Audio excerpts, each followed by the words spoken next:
আম সন্দেশ একটি জনপ্রিয় মিষ্টি। এই সন্দেশ গরমকালের তাজা পাকা আম আর ছানার মেলবন্ধনে তৈরি করা হয়। সন্দেশ তৈরির প্রক্রিয়া বেশ সহজ কিন্তু সময় সাপেক্ষ। এটি বিশেষ করে গ্রীষ্মকালের একটি জনপ্রিয় মিষ্টি, খেতেও দারুণ স্বাদ। সবাই নিশ্চয়ই বানাতে জানো, তবে আমি যেভাবে বানিয়ে থাকি সেটাই আজ তোমাদের সাথে শেয়ার করব। চলো তাহলে বানানো শুরু করি। এখানে দুটো বড় সাইজের হিমসাগর আম নিয়েছি। এবার হাত দিয়ে আমের শাঁসগুলো আমরা বার করে নেব। এইভাবে হাত দিয়ে আমের শাঁসগুলো বার করে নিলে খুব ভালোভাবে শাঁসগুলো বের করে নেওয়া যায়।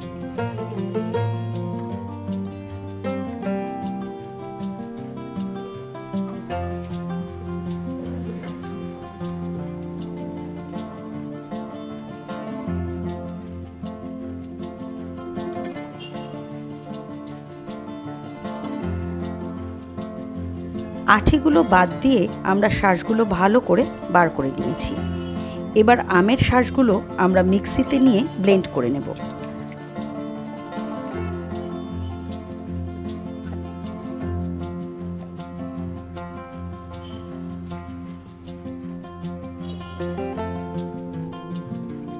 আম আমাদের পেস্ট হয়ে গেছে। এইভাবে আম ব্লেন্ড করে নিলে সন্দেশ বলো বা অন্য যে কোনো ডেজার্ট বানাতে খুব সুবিধা হয়।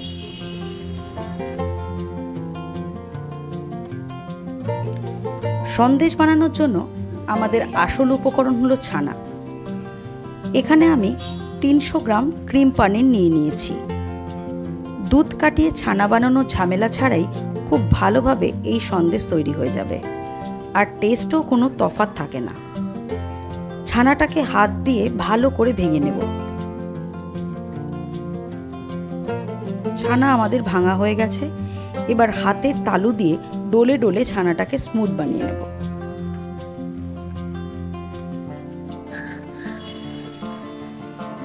ছানা যত ভালোভাবে স্মুথ করে ডলে নেওয়া হবে, সন্দেশ তত ভালো তৈরি হবে।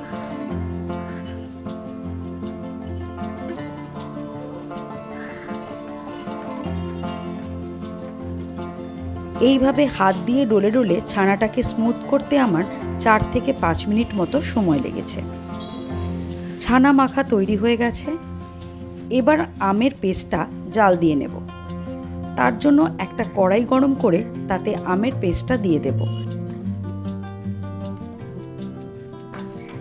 আর গ্যাসের ফ্লেমটা হাইতে করে দিয়ে আমের পেস্টটাকে অনবরত নেড়ে যাব যতক্ষণ না পর্যন্ত আমের অতিরিক্ত জলটা শুকিয়ে আসে। 5 মিনিট পর আমের জলটা কিছুটা শুকিয়ে এসেছে। এবার গ্যাসের ফ্লেমটাকে মিডিয়ামে করে দেব আর নাড়তে থাকব। এই সময় একটু সাবধানে কাজটা করতে হবে।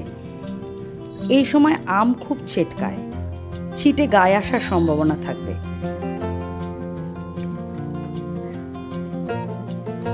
এইভাবে গ্যাস কমিয়ে বাড়িয়ে আমাদের আমের পেস্টটাকে শুকিয়ে ফেলতে হবে, মানে আমের এক্সট্রা জলটাকে টানিয়ে নিতে হবে। এই পুরো প্রসেসটা করতে আমাদের সময় লেগেছে 7 থেকে 8 মিনিট। আমের পেস্টের কনসিস্টেন্সি যখন এই পর্যায়ে আসবে, তখন আমরা মেখে রাখা ছানাটা অ্যাড করব।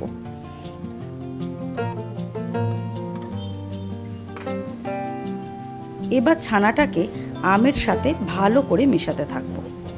এই সময় গ্যাসের ফ্লেম মিডিয়াম টু লোতে থাকবে, তা না হলে ছানা কড়াইতে লেগে যেতে পারে। ছানাটাকে আমের সাথে ভালো করে মেশাতে হবে, যাতে ছানাতে কোনোভাবে দলা বেঁধে না থাকে।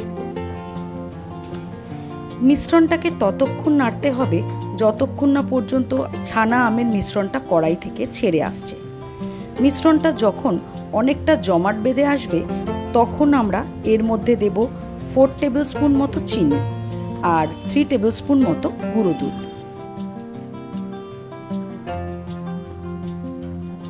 এবার সব একসাথে ভালো করে মিশিয়ে নেব, আর কিছুক্ষণ পরপর মিশ্রণটাকে অনবরত নেড়ে যাব যতক্ষণ না পর্যন্ত মিশ্রণটা কড়াই থেকে ছেড়ে আসছে। অনবরত নেড়ে চেড়ে ছানা আমের মিশ্রণটা আমাদের টানিয়ে নিতে হবে।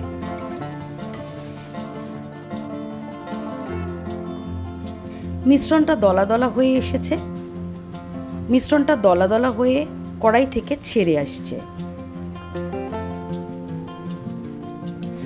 আর মিশ্রণটা সন্দেশ বানানোর পর্যায়ে চলে এসছে। এই প্রসেসটা করতে আমাদের 25 থেকে 30 মিনিট মতো সময় লেগেছে। এবার মিশ্রণটাকে একটু ঠান্ডা করে নেব, তাতে সন্দেশ বানাতে আমাদের সুবিধা হবে। খুব বেশি ঠান্ডা করব না, তাহলে মিশ্রণটা ঝুড়ো হয়ে যাবে, তাহলে সন্দেশের শেপ দেওয়া যাবে না।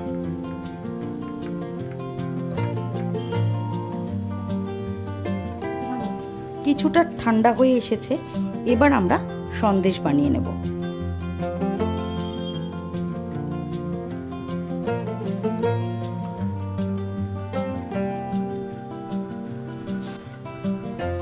আমি এখানে আমের শেপ দেওয়ার চেষ্টা করেছি, জানি না কতটা হয়েছে। তোমরা কমেন্ট করে জানিও কিন্তু আমার আমের শেপ ঠিক হয়েছে কিনা। তোমরা তোমাদের পছন্দ মতো শেপ দিয়ে নিতে পারো।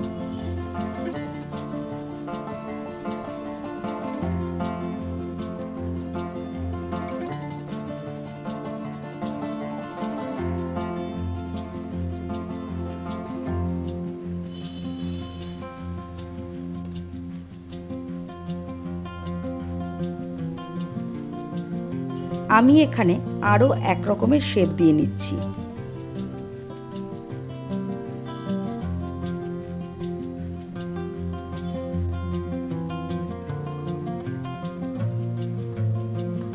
তৈরি হয়ে গেল আম সন্দেশ বা ম্যাঙ্গো সন্দেশ।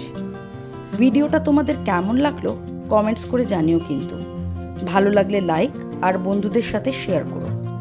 আর আমার ভিডিওটা যদি তোমরা প্রথম দেখে থাকো তাহলে চ্যানেলটা সাবস্ক্রাইব করার অনুরোধ রইল।